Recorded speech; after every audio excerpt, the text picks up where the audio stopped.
Okay, punta na po tayo. Ang dami pong hinahinala, 'no, tungkol po dito sa palitan na naman ng Senate presidency. Sa Lunes daw magkakapalitan. Oh, eto po, ang isa pong, akala niya siya talaga. Sabi po ni Kiko, "Hindi po tayo interesado sa pagiging Senate President." Kiko, mas lalo kaming walang interes na maging Senate President ka. Wala kaming kainte-interes na ikaw yung mamuno sa Senado. 'Di mo ba alam 'yun? Wala kaming palag wala kaming kabilib-bilib sa'yo. Oh, kung hindi mo pa rin naiintindihan 'yan. Ewan ko kung bakit niyo ipagpipilitan si Kiko. Oh, hindi raw interesado si Kiko Pangilinan sa pagiging Senate President. Eh, tinanong mo ba kung yung tao interesado ba sa'yo? Tutulong na lang ako sa kanila, para sa akin mas importante ang flood security kaysa sa Senate presidency. Okay, wala kaming pakialam. Ano, ano? Ano yung mas gusto mo? Mas importante ang food security pala. Akala ko flood security. Ito pa po ang isang sinasabi na, tatakbo. O isa pa pong sinasabi na siya siya na ang magiging Senate President mula po sa Lunes, 'yan. Subiri eyed as new Senate President just days after Cayetano take over. Ayan po. Days after the Senate leadership coup that catapulted Senator Alan Peter Cayetano to the chamber's top post, whisper of yet another shakeup are already making the rounds in the halls of the Senate. Alam po ninyo, pinapakalat nila kasi para palabasin nila na, talagang magulo ang Senado, 'di ba? Ah, Sila rin na nagpapakalat niyan, eh. Tama po, magulo ang Senado nung nariyan pa si Bato. Kasi pinagtatangkaan yung hulihin, eh. Pero ngayon pong wala na si Bato, wala na pong gulo sa Senado. Oh, wala nang manghuhuli, bakit naman lulusob pa yung NBI diyan? Sino pa po ang lulusob sa Senado? Wala na.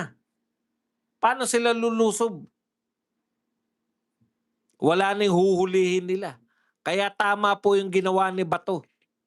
Kaligtasan niya, kaligtasan ng mga kasama niya. Yung mga nagsasabi pong mali yung ginawa ni Bato, kaya po mali, gusto nyo kasi madala sa dahig si Bato. Ngayon, yung hindi nadala, mali na si Bato, mali na lahat. Magpakita kayo kung bakit tama na huliin si Bato. Matagal na tayong hindi miyembro ng ICC. Tapos sasabihin nyo na tumatakas si Bato sa batas. Kaninong batas? Sa ICC? Hindi nga tayo member niyan, eh. Oh.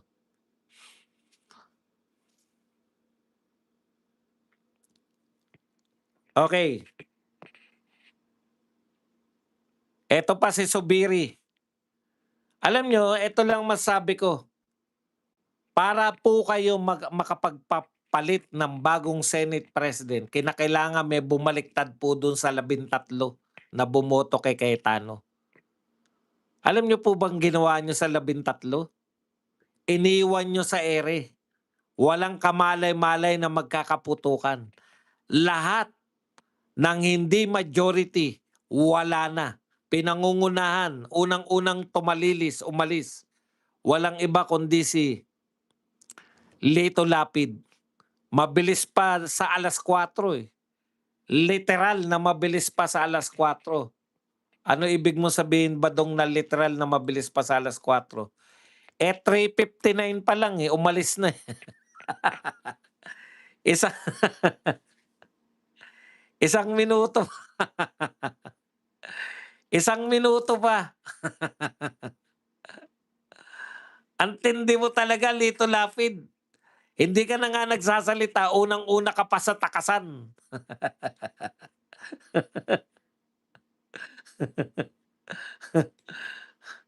'Di ba? May mas lulupit pa ba kay Lito Lapid? Tindi. Kung kayo ang 13, nakita niyo yung mga kasamahan niyo wala na. Ano man ang dahilan nila? Kasi may pumapalag na ngayon, hindi raw nila alam. Hindi raw sila natimbrehan. Nagkataon lang. Nagkataon? Alam niyo, pag nagkataon po, at least merong naiwan na isa eh. At least meron po naiwan na isa o dalawa o tatlo para sabihin na nagkataon. Putya, alam na alam yung oras ng paglusob. Talagang wala na po lahat yung mga minority tsaka yung dalawang independent. Wala na sila. O, tapos sasabihin nyo, nagkataon. Nagkataon lahat na ang natira, yung 13, yung 13 senador, yung majority, sila lang ang natira, nagkataon, nung nagputukan. O ngayon, kayong 13, sino sa kanila sa tingin nyo ang sasama dun sa mga nawala na bago pa magputukan? Tapos ang malupit pa niyan, dapat yung mga pronouncement ninyo, hindi yung parang sinisisi nyo pa yung leadership ng Senado. Yung mga naninisi po kay Alan Peter Cayetano na buhat po ng naupo yan, magulo na. Araw pa lang po yan. Kayo, mga ipokrito kayo, ipokrita. Bakit? Ang tagal-tagal ni Tito Soto, walang investigasyon na nagaganap. Walang naitulong sa krisis, wala talaga lahat. Sila Marcoleta pa rin yung mga naninita dyan sa mga kalagarin eh. Sa mga sekretary ng energy. Sila Marcoleta pa rin yung pumupuna kung ano nangyayari sa ano natin. Sila pa rin ang concern. Walang silbi talaga yung nagdaan leadership ng Senado. May silbi siya sa mga pinoprotektahan. Pag hindi nag-imbestiga, may pinoprotektahan. Mga